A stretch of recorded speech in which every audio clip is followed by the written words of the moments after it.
चलिए, आज एक ऐसी पहेली को समझते हैं जो 100 साल से भी पुरानी है।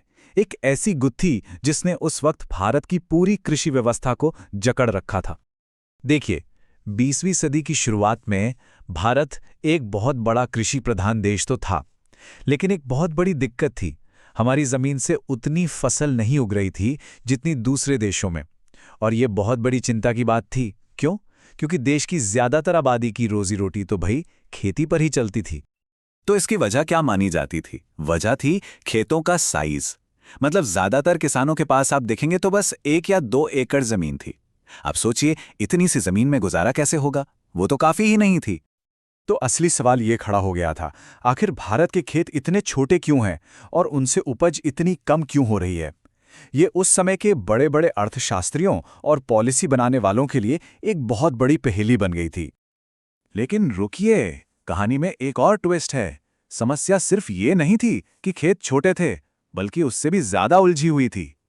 हो ये रहा था कि एक किसान की जो थोड़ी बहुत जमीन थी भी ना, वो एक जगह इकट्ठी नहीं थी। नहीं, वो तो पूरे गांव में यहां वहां छोटे छोटे टुकड़ों में बिखरी पड़ी थी। अब जरा सोचकर देखिए, एक किसान को अपने हल बैल लेकर दिन भर एक टुकड़े से दूसरे टुकड़े तक भागना पड़ रहा है, यहां से वहां, वहां से यहां। सोचिए, उसका कितना कीमती समय और कितनी मेहनत बर्बाद होती होगी। ये खेती करने का एक बहुत ही, कह सकते हैं, इनएफिशिएंट तरीका था। तो फिर इस बड़ी समस्या का हल क्या सोचा गया? ज्यादातर लोगों का ध्यान तो एक ही चीज पर गया, सीधे सीधे इन खेतों को ही ठीक करो। उस वक्त 2 मेन सॉल्यूशन सामने रखे गए, और सच कहें तो पहली नजर में वो बिल्कुल सही भी लगते थे। पहला सुझाव ये था कि भाई, किसान के जो भी बिखरे हुए खेत हैं ना, उन सबको एक साथ जोड़कर एक बड़ा खेत बना दो। इसे कहते हैं कंसोलिडेशन। और दूसरा, जब खेत जुड़ जाएं तो उनका साइज भी बढ़ाओ, ताकि वो किसान के लिए ज्यादा फायदेमंद बन सकें। लेकिन क्या हो अगर ये दोनों ही समाधान गलत हों? मतलब क्या हो अगर ये समस्या की जड़ तक पहुंच ही नहीं रहे थे? उस वक्त एक लेखक ने एक बहुत मजबूत तर्क दिया। उन्होंने कहा कि ये सब तो बस लक्षणों का इलाज है, असली बीमारी तो कुछ और ही है। तो असली बीमारी को समझने के लिए पूरी सोच को ही बदलना जरूरी था, एक बिल्कुल नया नजरिया अपनाना था। और इसकी शुरुआत हुई एक सवाल से कि आखिर ये इकोनॉमिक होल्डिंग या आर्थिक जोत होती क्या है, इसका असली मतलब क्या है। और यहीं पर सोच में एक बहुत बड़ा, एक फंडामेंटल बदलाव आया। देखिए, आमतौर पर लोग क्या सोचते थे कि इकोनॉमिक होल्डिंग वो है जो एक परिवार का पेट भर दे, बस। लेकिन ये नया नजरिया कह रहा था, नहीं, असली सवाल ये नहीं है। असली सवाल ये है कि खेत में जो जमीन है, जो मेहनत लग रही है और जो पैसा यानी पूंजी लगी है, उसका इस्तेमाल कितनी कुशलता से हो रहा है। तो इसका मतलब क्या हुआ? इसका मतलब ये हुआ कि एक छोटा सा खेत भी इकोनॉमिक हो सकता है अगर उसमें सही मात्रा में पैसा और मेहनत लगे। और दूसरी तरफ एक बहुत बड़ा खेत भी अनइकोनॉमिक हो सकता है अगर इन चीजों का सही बैलेंस ना हो। मतलब साफ था, सिर्फ साइज ही सब कुछ नहीं है। और मजे की बात यह है कि ये कोई एकदम नया विचार भी नहीं था। सोचिए, 1840 की एक रिपोर्ट में भी अधिकारियों ने ये बात मानी थी। उन्होंने कहा था कि एक किसान के पास उतनी ही जमीन होनी चाहिए जितनी वो अपने हल बैल जैसे साधनों से आराम से संभाल सके। अगर साधन कम है तो जमीन भी कम होनी चाहिए। कितना प्रैक्टिकल था ये। तो सवाल फिर वहीं आ जाता है, अगर छोटे खेत या उनका बिखरा होना असली समस्या नहीं थी, तो फिर असली विलन कौन था? असली अपराधी कौन था?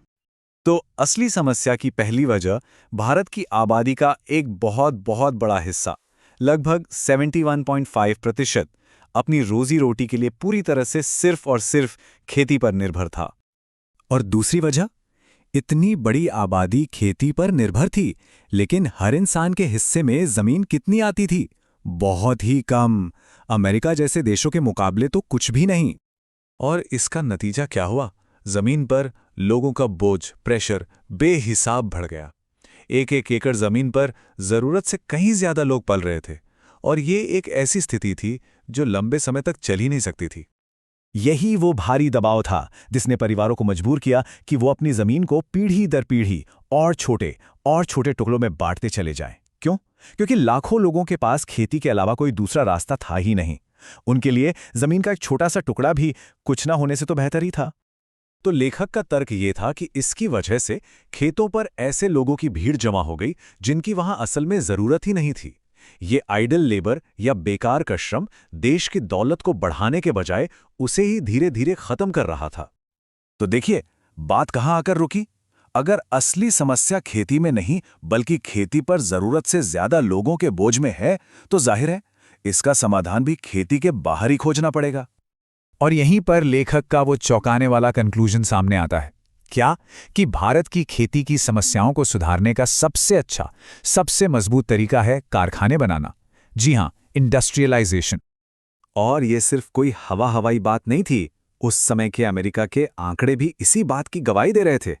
वहां साफ साफ दिख रहा था कि जिन राज्यों में लोग खेती छोड़कर फैक्ट्रियों में काम करने लगे, वहां जो खेत बचे वो ज्यादा कीमती और ज्यादा प्रोडक्टिव हो गए। तो मतलब साफ था, जमीन पर से इस बोझ को कम करने का एक ही तरीका था खेती के अलावा दूसरे सेक्टर्स में नौकरियां पैदा करना। जब ऐसा होता तभी खेत अपने आप नेचुरली बड़े और ज्यादा फायदेमंद बन पाते।